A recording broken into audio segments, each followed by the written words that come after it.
Dans cette vidéo, la Team Shape, on va parler du nouveau film Batman. Et plus précisément du physique de Robert Pattinson dans Batman. Alors, j'ai pas encore vu le film, mais j'ai eu des bons retours. Mais je suis pas un spécialiste de la critique ciné. Moi, mon domaine, c'est la musculation. Donc, on va étudier le physique de Robert Pattinson qui joue le rôle principal dans Batman. Qui est Batman.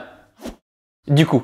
Faut être honnête, Robert Pattinson dans le film, il est pas énorme. Quand on pense Batman, on pense souvent bodybuilder. Gros biceps, gros pecs, gros deltoïdes, des muscles striés de partout. Et là, quand on voit Robert Pattinson dans le film, eh bien on se dit qu'il est pas si énorme qu'on l'attendait. Surtout quand on le compare à d'autres acteurs de super-héros hollywoodiens, comme Chris Hemsworth, Henry Cavill, ou même Christian Bale qui a joué Batman lui-même. Après attention, pour beaucoup de personnes, ce physique-là de Robert Pattinson dans le film est plus que correct. Pour beaucoup de personnes, il va être très musclé. Mais c'est vrai que quand on est habitué à voir le physique des super-héros et des acteurs hollywoodiens, on se dit juste, c'est pas énorme. Pas énorme et sec comme on dit. Pour vous donner une idée, si vous êtes pratiquant de musculation, c'est le genre de physique que vous pouvez atteindre en 8 mois, 1 an de musculation. Bien sûr, ça dépend d'où vous partez. Mais vous commencez à me connaître, ça fait quand même 8 ans qu'on fait des vidéos YouTube ensemble. Je ne critique jamais les gens gratuitement. Je vais vous dire que son physique à Robert Pattinson est très bien pour le rôle de Batman. Je m'explique. Batman, c'est pas un bodybuilder, mais plutôt un combattant. Et quand on voit le physique des mecs qui font de l'UFC, ils ont pas un physique de chargé bodybuilder. Loin de là. On dirait juste des mecs lambda. Pourtant, quand ils enfilent leurs gants, faut pas les mettre en colère. Et Batman, pareil, c'est un combattant. Il peut donc pas se permettre d'être trop musclé. Il faut qu'il soit agile, rapide, qu'il ait du cardio, etc. Batman ne peut donc pas être trop musclé car on le sait tous, dans un combat, c'est la technique et le cardio qui priment sur la musculature. Les muscles, c'est pas le facteur le plus important. C'est pas parce qu'un mec est bodybuildé qu'il sait forcément se battre. Du coup, c'est agréable pour une fois à Hollywood de voir un acteur qui joue un super-héros avec un physique atteignable naturellement. Un physique réaliste et pas dopé pour une fois. Et ça, franchement, c'est cool, ça fait plaisir à voir. Après, si je dis pas de conneries, dans le contexte du film, le Batman qu'on voit, c'est un Batman qui est jeune. Donc cette volonté d'avoir un acteur musclé mais pas trop, je pense que c'est volontaire. Son rôle, c'est un Batman jeune qui débute à peine. Donc c'est cool qu'il soit pas déjà énorme et sec. Car s'il y a une suite dans ces Batman là, joués par Robert Pattinson, il aura le temps entre les films de prendre de la masse musculaire. On verra donc son physique évoluer de film en film. Et là, il y a une cohérence. Là, on comprend pourquoi il est pas trop musclé à la base. Et même si dans notre tête, super-héros égale beaucoup de muscles, quand on regarde l'acteur Michael Keaton qui a joué Batman il y a quelques années, il n'était pas non plus musclé. Pour moi, le grand fautif, c'est les comic books qui ont souvent dessiné Batman comme un mec chargé comme un poney. Un autre point important sur lequel appuyer, c'est que Batman, il a une identité secrète. Donc quelque part, il vaut mieux qu'il soit mince et athlétique que comme un gros bodybuilder. Car sinon, je pense qu'il serait rapidement découvert. Et comme on l'a dit tout à l'heure, Batman, pour se déplacer, il doit être agile, rapide, véloce. Car s'il a 120 kg de muscles à traîner, forcément, il va être moins discret. Imaginez, grosse course-poursuite dans les rues de Gotham City. Batman, il est sur le point d'attraper un voleur. Et là, d'un coup, il regarde sa montre. Il est 17 h, c'est l'heure de la collation et de prendre le shaker de whey. Et il arrête tout pour faire une pause pour prendre son shaker. Non, c'est pas possible, pas possible. De plus, s'il consommait de la whey InShape Nutrition, on aurait son adresse postale, on saurait où il habite. Et ça, pour son côté super secret,